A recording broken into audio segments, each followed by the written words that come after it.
Estamos con el padre Carlos Rosell de Almeida, rector de la Facultad de Teología Pontificia y Civil de Lima y párroco de la Iglesia Cristo Sacerdote en San Miguel.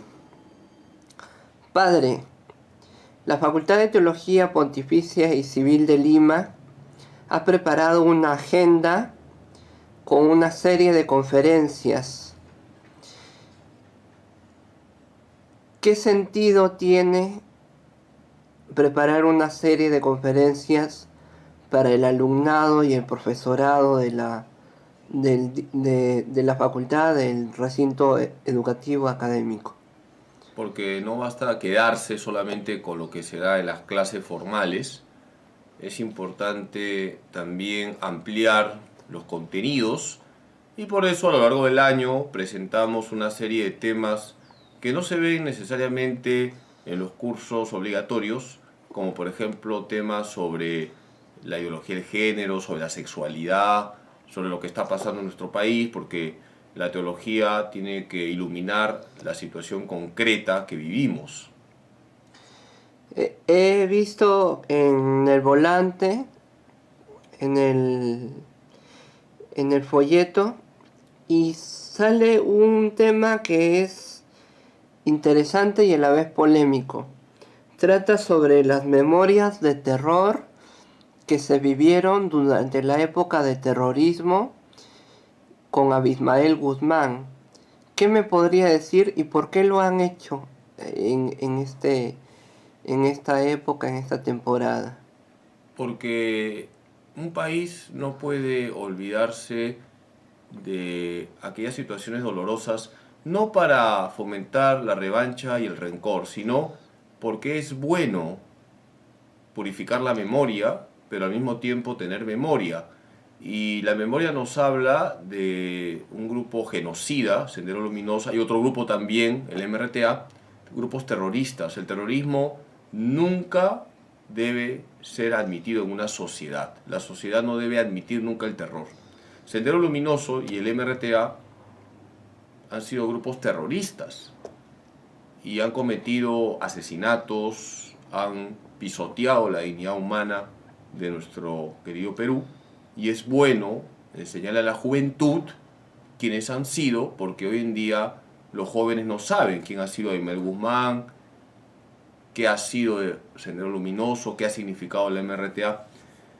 Es bueno que se conozca la historia, repito, no para fomentar la falta de perdón, el rencor, la revancha, sino para darnos cuenta que el Perú ha sufrido mucho y que no podemos volver otra vez a esos tiempos. Estos grupos son de raíz marxista, son grupos que apostaron por la violencia, por la lucha de clases. Todo eso destruye una sociedad. Tampoco vamos a optar por el capitalismo liberal, que es salvajemente inhumano, que hace a los ricos más ricos y a los pobres más pobres. Pero es bueno que sepamos que en nuestro país se quiso implantar un estado de terror a través del Sendero Luminoso y del MRTA. Gracias a Dios, aunque todavía no totalmente, se ha vencido este grupo, Sendero Luminoso, pero tenemos que también pensar qué estamos haciendo para que nunca más en nuestro país surjan este tipo de grupos. No nos olvidemos que cuando hay injusticias, cuando hay explotación, cuando los pobres son humillados, se da el caldo de cultivo para que surjan este tipo de grupos. ¿Cómo ayuda a la Iglesia Católica a enfrentar, a mitigar, a luchar contra el terrorismo, contra la subversión, contra todo tipo de ideología que fomente la violencia y la inhumanidad? Muy buena pregunta. La Iglesia se opone a todo tipo de ideología, sea ideología de izquierda o de derecha.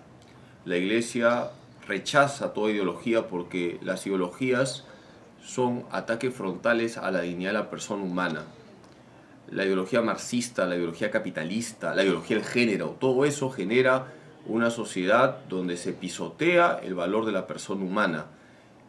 Tú me has preguntado qué hace la iglesia. La iglesia tiene Contra una la doctrina. subversión, La contra el iglesia terrorismo. tiene una doctrina clara. La iglesia nos habla de la justicia. Qué importante es la justicia. Forjemos una sociedad más justa y es el antídoto contra el marxismo, contra el terrorismo, contra toda postura radical. Seamos constructores de una sociedad donde los pobres no sean humillados, seamos forjadores de una sociedad donde no se discrimine, y en este país hay mucha discriminación. Seamos forjadores de una sociedad donde los ricos sean más solidarios, donde no haya resentimiento social. Esa es la tarea de cada miembro de la iglesia, ser portador de justicia, ser portador de paz, ser portador de verdad, ser una persona honesta. Es la mejor manera de contribuir a que nuestro Perú no sea campo de cultivo para las ideologías. ¿Qué ideología sugiere que sigamos los países del mundo en vez de las ideologías ya usadas, practicadas y en boga actualmente? Ninguna ideología. Tú me has preguntado qué ideología sugiere Debemos la iglesia. Ninguna. Entonces, El cristianismo no es ideología. Cristo es la verdad. Las ideologías son siempre mentira. La ideología es una gran mentira con papel de regalo. pero la economía, ¿cómo se puede regir? Hay una doctrina social de la iglesia clarísima al respecto. Nos habla del principio de solidaridad, principio de subsidiariedad, el principio del bien común, el principio del destino universal de los bienes, el principio de la responsabilidad, la primacía de la persona humana. Apliquemos la doctrina social de la iglesia al campo de la economía y estoy seguro que las cosas van a mejorar. La iglesia no tiene una solución técnica, claro, da principios.